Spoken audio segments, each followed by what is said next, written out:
teman-teman, perkenalkan saya Alia Muhibah dengan NIM 23041100008 dari Program Studi Pendidikan IPA Universitas Negeri Semarang. Jadi pada kesempatan kali ini saya akan membahas terkait salah satu bentuk kearifan lokal, yaitu batik pewarna alam yang ada di Kampung Malon, tepatnya di Kota Semarang. Jadi ikuti terus perjalanan saya ya.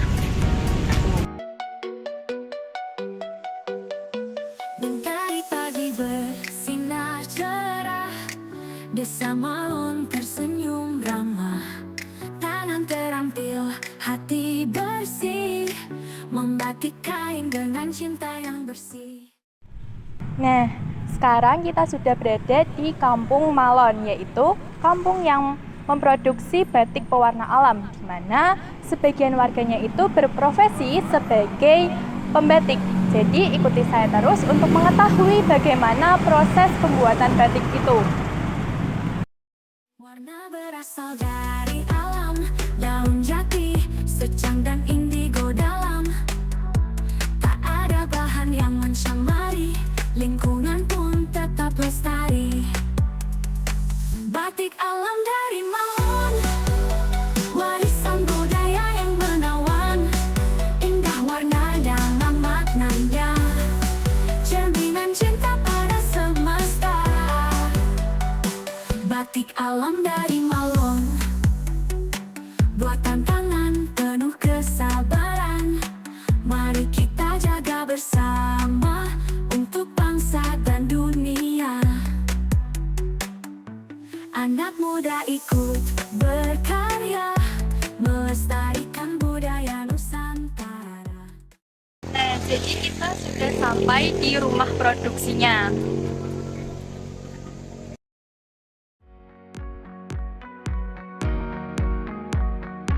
Kita perkenalan lebih dahulu, mungkin dari saya Alia Muhibah dari Universitas Negeri Semarang, Prodi Pendidikan IPA.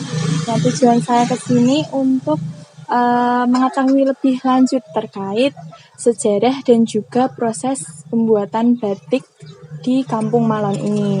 Nah, terima kasih juga sudah mengizinkan saya untuk ke sini. Dan mungkin Ibu bisa perkenalan juga, Bu. Ya, terima kasih. Perkenalkan, saya Ibu Umi. Saya selaku Ketua Kelompok Batik. Bermula dari kita itu ada keinginan bagaimana caranya memberdayakan masyarakat. Itu, seperti itu. Nah, dari keinginan itu, terus kita mengadakan semacam pelatihan. Nah, waktu itu terus hampir 90% warga itu ikut membatik. Nah, terus jadilah kita bikin kelompok-kelompok. Itu ada 4 kelompok. Waktu itu kelompoknya ada namanya Citra, Manggis, Delima, Kristal. Itu memang kita ambil nama-nama buah. Itu. Ya, kita akan basicnya kan ke pembuatan batik warna alam. Jadi kita melihat hasil pertanian di lahan sekitar kita. Jadi motifnya itu terkait ya, bisa terkait itu dengan alam sekitar. Iya. Terus akhirnya saya bentuk lagi dengan satu nama, IKM Batik Malon. Membedakan batik ini sama batik lainnya tuh apa? Kita punya khas sendiri, tentunya dari segi motif, dari segi warna, gitu kan. Kita kan punya unggulan warna alamnya. Bermula dari kita memanfaatkan lingkungan yang ada di sekitar dulu, yang kita manfaatkan sebagai bahan pewarna alami. Jadi dari pewarnanya sama motifnya itu beda. Iya, tentunya beda.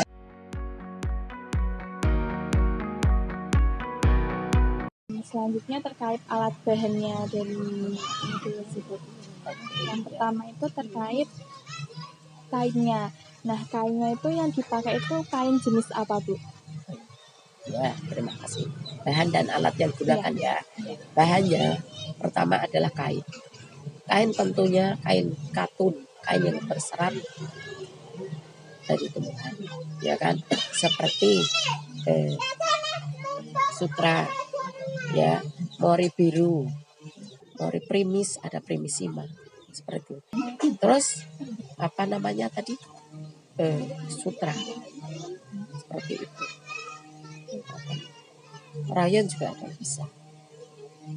Yang kedua malam. Buatnya itu gimana tuh?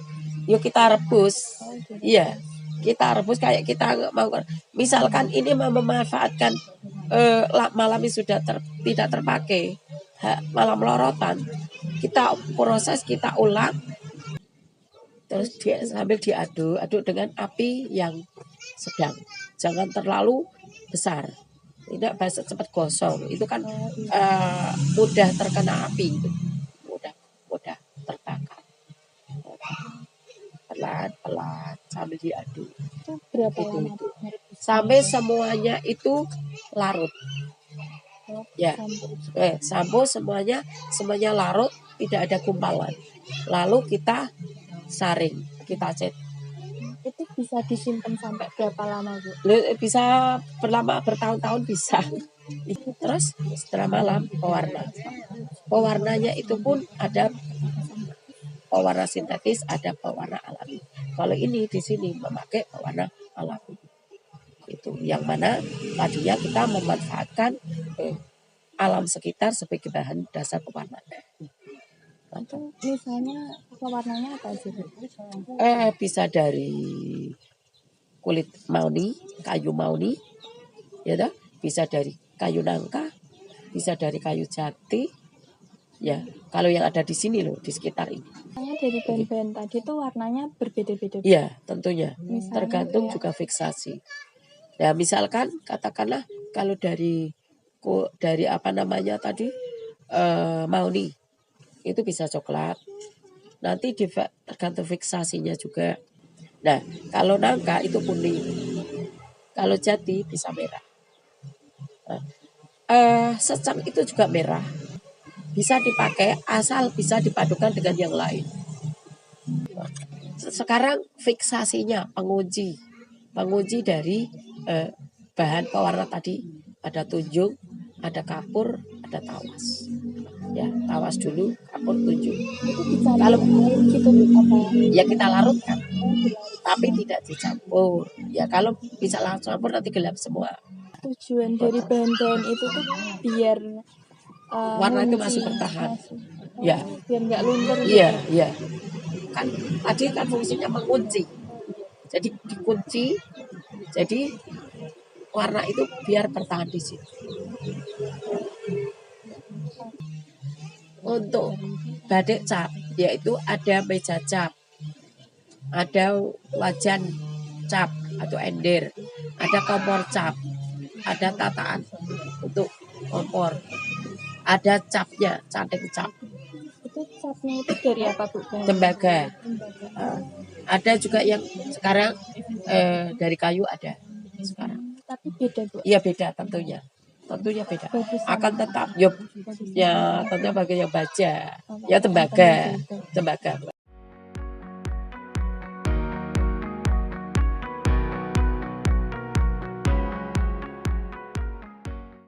Bahan pertama yang digunakan yaitu kain. Pada kain ini, sains asli yang didapatkan yaitu kain yang digunakan berupa kain katun yang berserat seperti sutra, mori primis, dan primisima, dan juga rayon.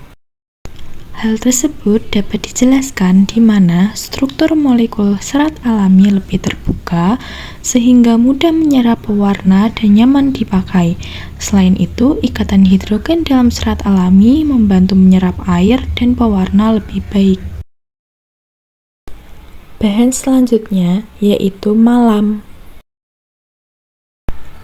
Pada malam ini didapatkan sains asli, yaitu malam dibuat dengan cara direbus, bisa memanfaatkan malam lorotan dan dicampur bahan malam, kemudian diaduk agar tercampur, menggunakan api yang sedang dan jangan terlalu besar agar tidak gosong. Sains ilmiah yang didapatkan dalam pembuatan malam melibatkan pemanasan bahan padat hingga mencair yang merupakan perubahan fisika.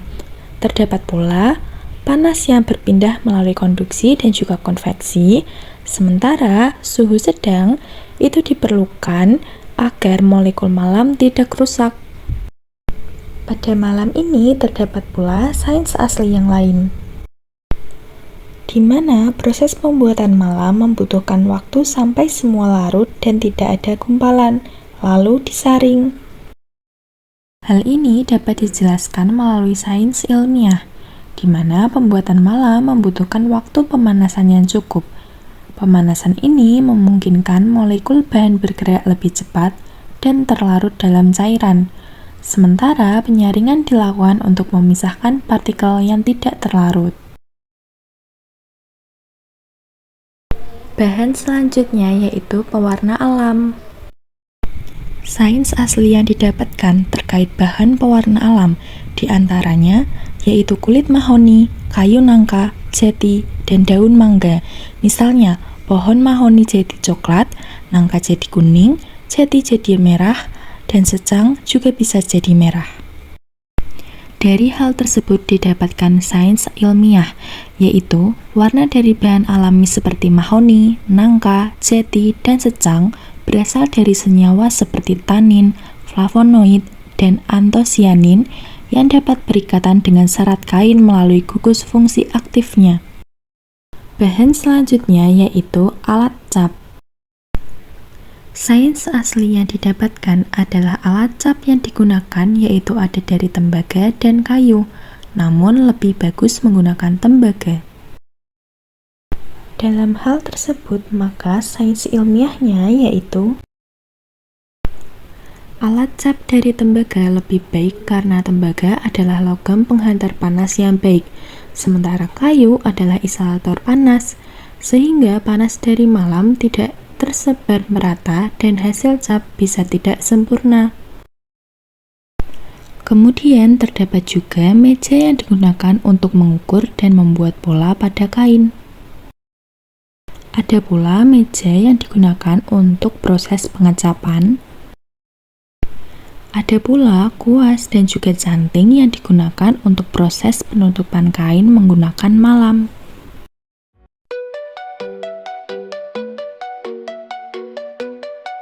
Kalau mau dicap, yo mungkin capek di pola ya digambar dulu, diukur dulu mana yang perlu dicap. Setelah dicap diwarna. Setelah itu kain batik dicapnya itu beda-beda pola. Ya tergantung mau di pola apa enggak. Kalau mau full ya atau dikombin dengan cap yang lain juga bisa. Kalau Tergantung yang digandaki seperti apa. Proses ngecapnya itu ya Bu, itu kan kayak ditekan gitu kan, itu biar tahu kalau itu benar-benar nempel itu kayak harus lama apa gimana? Nek lama luar blebor. Kalau apa namanya? Kalau itu kan nggak lama-lama di situnya. Kalau udah biasa ya feeling aja. Oke. Jadi setelah dicat itu di Warna itu tadi ya Bu, di warna itu. Yeah. Terus dijemur. Ya. Prosesnya berulang-ulang gitu. Warna angin-anginkan, celup warna lagi. Minimal itu 5 pencelupan. Setelah diwarna, kan udah 5 kali itu baru fiksasi. Fiksasi nanti keringin lagi Bu. Terus ini proses penutupan penemboan. Ini ditutupi mempertahankan warnanya. Itu tadi. Peladoran itu. Nah setelah itu warna lagi fiksasi, mungkin mau 2 warna aja, berarti langsung dilorot. Lorot itu menghilangkan malam yang ada di kain ini tadi. Jadi nanti kalau udah dilorot udah bersih, malamnya udah hilang, jadi nanti akan kelihatan. Coba Mbak kasih lorotan Mbak. Nah ini kain yang sudah dilorot seperti ini. Nah ini kain yang sudah dilorot. Nah ini tadi yang saya sampaikan tadi. Ini mempertahankan warna yang sudah ada. Nah ini mempertahankan warna itu. Ini kan nah ini Berarti warnanya berbeda kan Bu? Iya, Berarti iya. waktu Nah, ini tadi warnanya ini berarti pakai pewarna berapa kali iya, lebihnya? iya. Terus baru Ini yang difiksasi, terus ini ditutup. pas waktu pengeringan ya Bu, itu kan kalau misal sekarang kan musim hujan Cuaca ya Bu, ini, iya, itu iya. Ya, berpengaruh itu nggak? berpengaruh, sangat berpengaruh. Kadang warnanya nggak kurang maksimal. Itu biasanya kalau misal musim kemarau sama penghujan gini kan beda Bu. Biasanya berapa hari kalau ini ngeringinnya? Enggak sih, sebetulnya kan sehari itu bisa mencolok beberapa kali, berulang-ulang. Iya, terus nanti berikutnya. Gitu. Tapi waktu mau nyelupin lagi itu harus benar-benar kering Bu. Iya, ya setengah kering. Setengah kering bisa dicelup lagi. Kalau udah kering ya lebih bagus. Berarti warnanya tadi udah benar-benar meresap. Ini karena cuaca itu kadang kayak gini. Jadi luntur gitu Bu. Ya enggak, maksudnya kadang warna itu kadang tidak rata. Kadang ketetesan air hujan yang belum ke kunci itu juga kadang juga bisa belang. Seperti itu. Tapi kalau misal kayak gini nggak bisa diwarna lagi ya Bu, apa udah? Bisa diproses lagi, diproses ulang. Iya. Buatan dari jadi kain. Itu kalau mau dijual itu pengemasannya itu gimana Bu? Dikemas di silika. Oh iya, ini kan sudah langsung kayak gini sudah. Ini sudah jadi. Mungkin itu aja sih Bu. Mungkin mau video-video lagi boleh banyak juga. Iya. Mungkin itu sekian dari saya. Terima kasih Bu telah menyempatkan waktunya. Ya, sama-sama.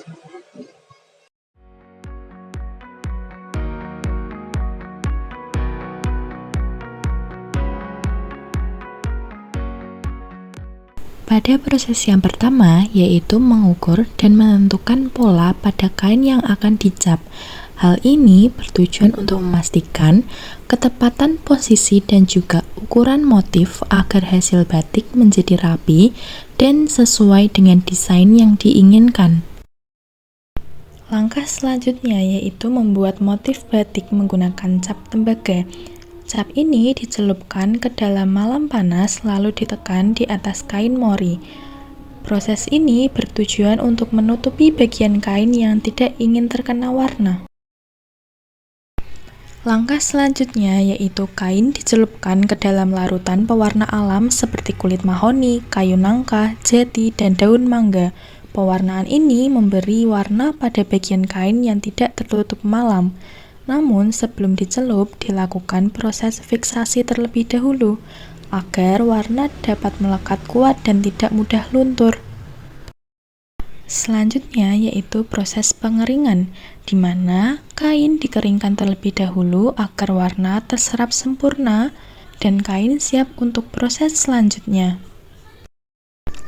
Langkah berikutnya adalah pelodoran, yaitu proses merebus kain dalam air panas untuk meluruhkan malam dari permukaan kain. Setelah itu, kain dibilas bersih menggunakan air. Setelah dibilas, kain akan dikeringkan kembali. Jika ingin menambahkan warna lain pada kain, maka proses pemberian malam akan dilakukan kembali seperti pada proses yang sedang dilakukan ini. Nah, selanjutnya proses fiksasi, pencelupan, pengeringan, dan juga pelodoran juga diulang agar hasil akhirnya dapat maksimal dan sesuai dengan warna yang diinginkan. Nah, ini adalah hasil kain batik yang menggunakan pewarna alam dengan motif-motif yang terinspirasi dari flora dan fauna khas Desa Malon. Nah, selain itu, terdapat juga motif khas yang menjadi ikon kota Semarang, yaitu warak ngendok.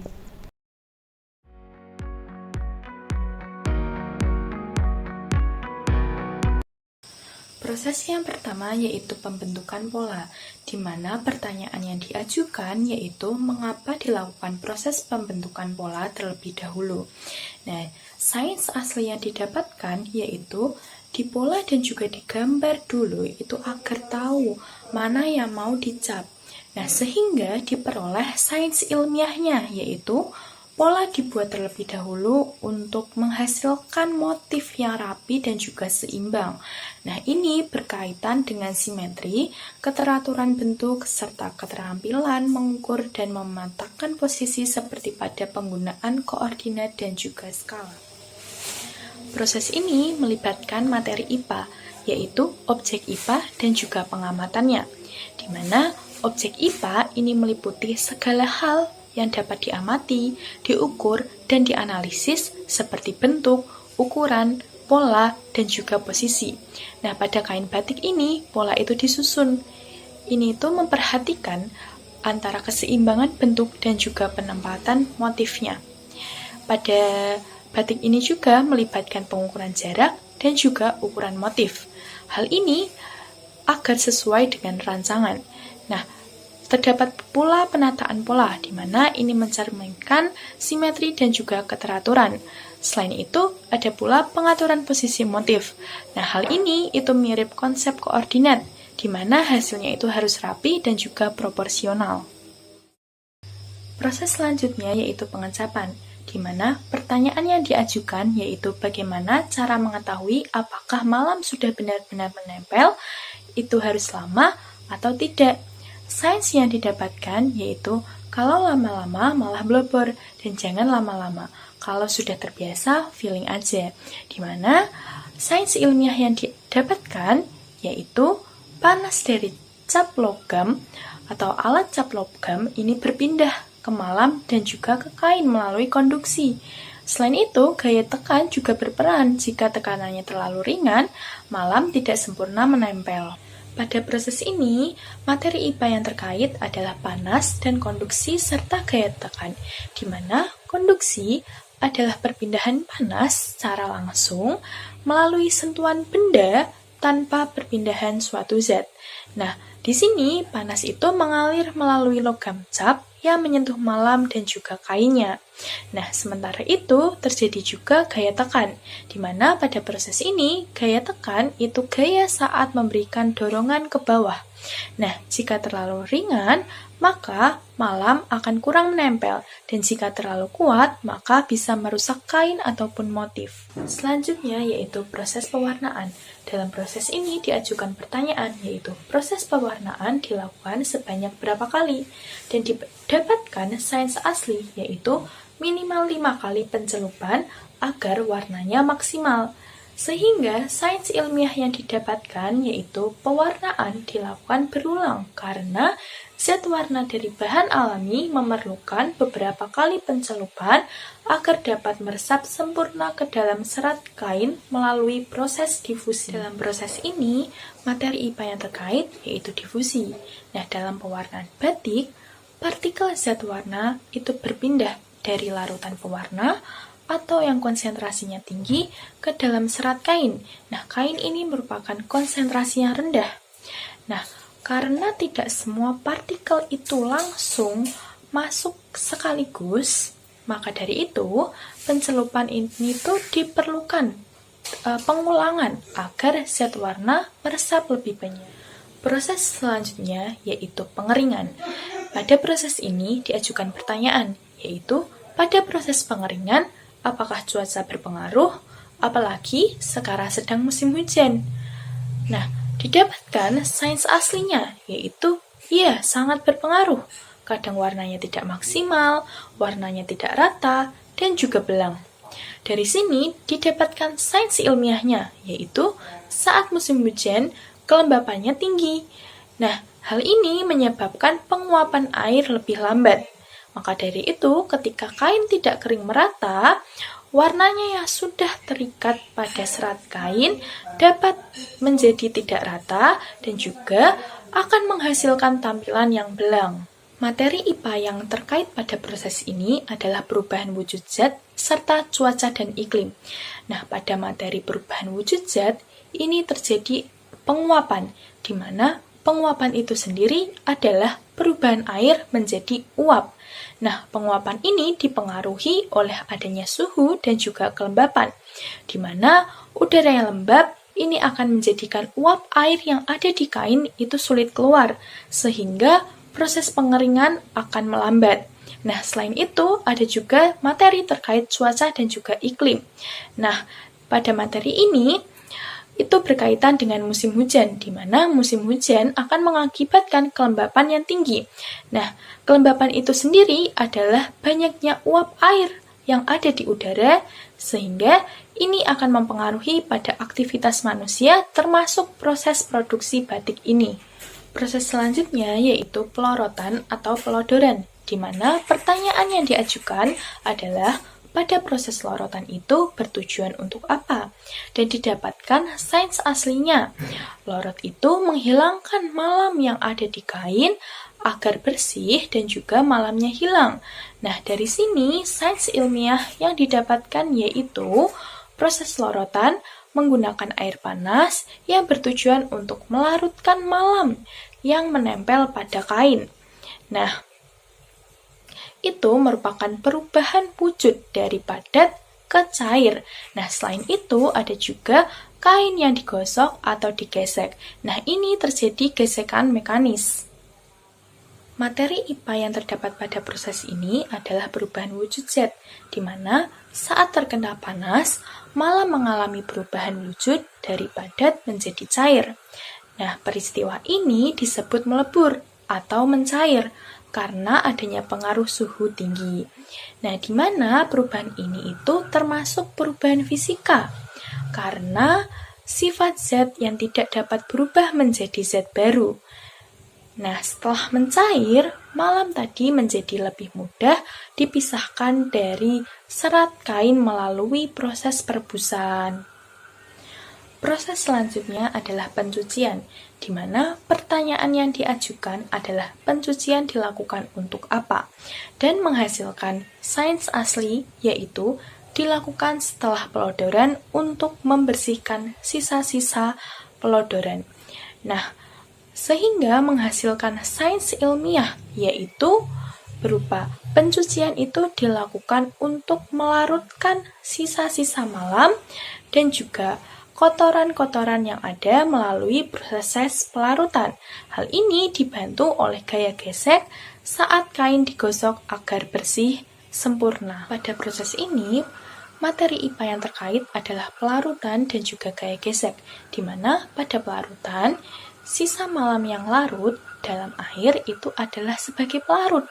Nah, air sebagai zat pelarutnya, sedangkan sisa malam dan juga kotoran-kotoran yang ada itu sebagai zat larutnya, yang larut dalam suatu air sehingga akan menghasilkan larutan. Nah, selain itu ada juga materi terkait gaya gesek. Nah, di mana saat kain digosok atau dikucek, itu gaya gesek ini akan membantu melepaskan sisa-sisa kotoran dari suatu permukaan kainnya.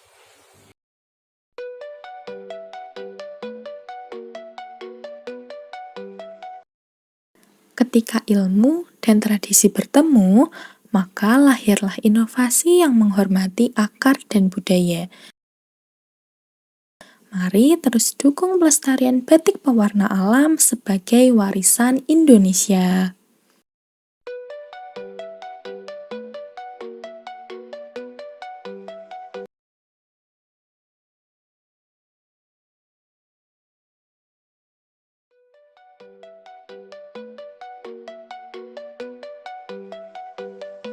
Mentari pagi bersinar cerah, desa Malun tersenyum ramah. Tangan terampil, hati bersih, membatik kain dengan cinta yang bersih. Warna berasal dari alam, daun jati, secang dan indigo dalam. Tak ada bahan yang mencemari, lingkungan pun tetap lestari. Batik alam dari Malun, warisan budaya yang menawan. Indah warna dalam maknanya, cerminan cinta pada semesta. batik alam dari Maluku.